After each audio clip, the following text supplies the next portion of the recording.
भारतीय शेयर बाजार में शुक्रवार 2 जनवरी को जोरदार तेजी देखने को मिली। एफएमसीजी को छोड़कर सभी अहम सेक्टर्स में जोरदार खरीदारी के चलते अच्छी बढ़त देखने को मिली। सेंसेक्स 573 अंक या 0.67% बढ़कर 85,762.01 पर बंद हुआ, जबकि निफ्टी 50 सेशन के दौरान 26,340 के ऑल टाइम हाई पर पहुंच गया, लेकिन आखिर में कुछ बढ़त गंवाकर 26,328.55 के रिकॉर्ड क्लोजिंग हाई पर सेटल हुआ। यह आंकड़ा 182 अंक या 0.70% की बढ़त लेकर बंद हुआ। बीएसई मिड कैप इंडेक्स में 0.97% की बढ़ोतरी हुई, जबकि स्मॉल कैप इंडेक्स 0.79% चढ़ा। निवेशक की वेल्थ एक ही सेशन में 4 लाख करोड़ रुपए से ज्यादा बढ़ गई। बीएसई में लिस्टेड कंपनियों का कुल मार्केट कैपिटलाइजेशन पिछले सेशन में जो 477 लाख करोड़ रुपए था, वो बढ़कर 481 लाख करोड़ रुपए से ज्यादा हो गया।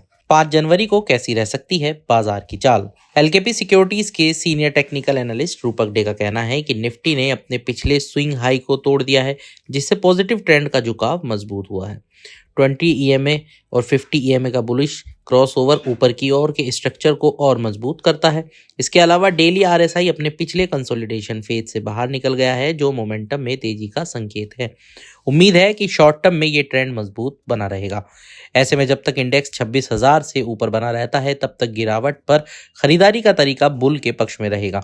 ऊपर की ओर 26,350 से ऊपर की एक निर्णायक चाल शॉर्ट टर्म में 26,600 की ओर बढ़ने का रास्ता खोल सकती है। उन्होंने आगे कहा कि हाल के सेशन में बैंक निफ्टी के मुकाबले साफ तौर पर बेहतर परफॉर्मर रहा है। गिरते ट्रेंड लाइन ब्रेकआउट और अहम शॉर्ट टर्म मूविंग एवरेज से ऊपर रिकवरी ने बुलिश सेटअप को मजबूत किया है।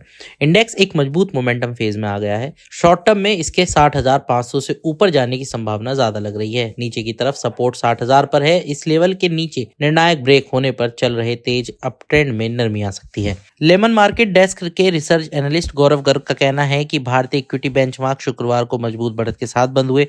इन्हें मजबूत ग्लोबल संकेतों और इंडेक्स के बड़े शेयरों में खरीदारी का सपोर्ट मिला। इससे निफ्टी ने नया ऑल टाइम हाई बना और सेंसेक्स 85,772 के पास बंद हुआ। मेटल, बैंक और ऑटो शेयर की अगुवाई में चौतरफा खरीदारी से मार्केट की स्थिति पॉजिटिव रही। घरेलू संस्थागत निवेशकों की तरफ से लगातार हो रही खरीदारी ने विदेशी बिकवाली के असर को कम कर दिया। बेहतर अर्निंग्स की उम्मीद, अच्छी ऑटो बिक्री, बैंक के पॉजिटिव बिजनेस अपडेट और सुधारों की उम्मीदों और संभावित अमेरिकी ट्रेड डील से भी सेगमेंट को और बल मिला। थोड़ा मजबूत होता रुपया और सपोर्टिव ग्लोबल बाजारों ने भी इस तेजी को बढ़ाया।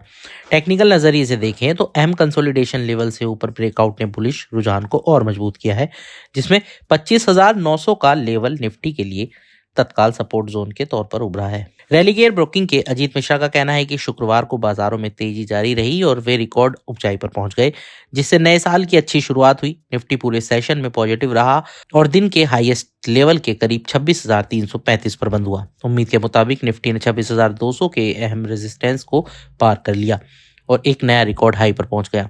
मौजूदा ट्रेंड पॉजिटिव बना हुआ है। अब इंडेक्स शॉर्ट टर्म में धीरे धीरे 26,500 से 26,700 के जोन को टेस्ट करने के लिए तैयार है। एफएमसीजी को छोड़कर ज्यादातर सेक्टर्स की भागीदारी को देखते हुए इन्वेस्टर्स को रिलेटिव सेक्टर स्ट्रेंथ और अच्छे रिस्क रिवॉर्ड मौकों के आधार पर स्टॉक चुनने पर ध्यान देने की सलाह होगी।